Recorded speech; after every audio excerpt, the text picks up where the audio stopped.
My name is David Chou. My last name is spelled C-H-O-U. I'm the principal investigator of Avatar at Emulate. So Avatar is a pathfinding mission.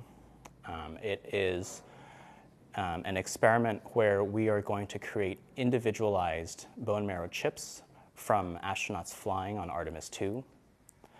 And we are going to observe how those bone marrow chips respond to the stressors of spaceflight because they're flying around the moon along with the astronauts. And we are hoping to see whether or not those chips model individualized responses to spaceflight. Yeah, so today is what we call the day of chip seeding. And so this is the day where we actually take the previously frozen astronaut blood progenitor cells that we've out of the freezer, and we thaw them, and we put them into the bone marrow chips themselves. They'll be seeded in a chip that has two channels, a top and a bottom channel.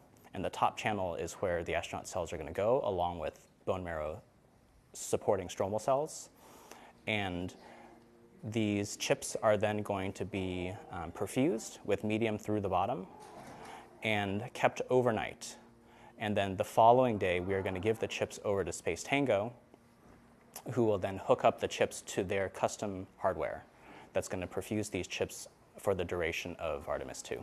With the capability of using these organ chips as avatars of human organs, that means we could potentially send up many more human organ chips than we could possibly send astronauts. In addition, we can send human organ chips that model a variety of tissues that would be difficult to sample in a human, for example, the brain or the heart. We could send up many more chips, and we can get deep biological information from many different organs that we couldn't otherwise get. There are two well-established stressors that occur as a result of spaceflight. The first is the increased amount of radiation that the astronauts experience. And then the second is the lack of gravity, or rather microgravity. So those are the two primary stressors. For us, especially with the bone marrow is possibly the most radiosensitive organ in the body. And so we're expecting that a lot of the biologic changes we observe to be driven primarily by the increased radiation.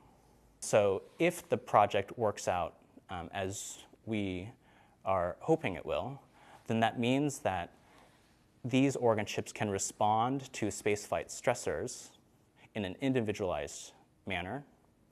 And that has potential implications for how we do, for example, clinical trials in the future. It has implications for how we test drugs, both for efficacy and toxicity in the future. And I think that's the primary potential application for how this project could affect medicine here on Earth. So when we were developing the bone marrow chip, we tested our model system against standard suspension cultures, which are what are widely used in the field. And what we found is that if you study how the bone marrow chips respond to drugs, we can model human drug exposures in a way that you couldn't do in standard suspension culture.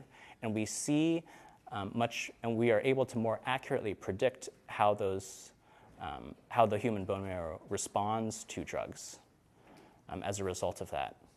The thing is, standard suspension cultures are really only single cell types in a 96-well plate or some other type of petri dish, or some other type of standard lab plasticware. But with the bone marrow chip, we have the fact that these chips are cultured in 3 dimensions. The cells are cultured in 3 dimensions. And furthermore, we have multiple cell types, not only the bone marrow progenitor cells, but also the supporting stromal cells, which talk to the bone marrow progenitor. So when we were creating the bone marrow chip, we compared it side by side with standard suspension cultures in standard lab plasticware. And what we found is that the ability to put the chips in 3-dimensional culture and to culture not the progenitor cells only on their own, but in combination with the supporting stromal cells, we find that the behavior of the cells is different in how they differentiate and how they respond to drugs. And so really it seems to be, at least in our hands, when we've tested it, a better predictor of how the bone marrow in your body responds to a variety of stressors as opposed to standard cultures.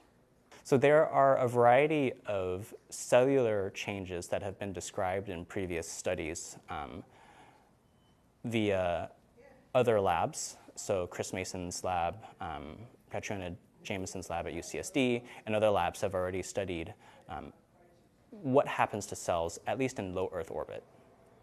And we expect that some of those changes, including DNA damage, increased reactive oxygen species, mitochondrial dysfunction, increased secretion of different inflammatory factors, will likely be observed in this experiment as well. It's the first time that we're looking at this outside of low Earth orbit, and so that may change to some degree the degree to which those changes happen, but we don't know that yet. And we're also studying types of cells that haven't been well studied in the past because we're looking at the process of hematopoiesis. And so almost all the studies previously have looked at mature cells circulating in the blood. We are actually modeling the process of blood cell development in the bone marrow. And so we're actually going to be observing the effects of spaceflight on some of those earlier stages of blood cell development. And so we don't really know what we're going to see, but we're excited.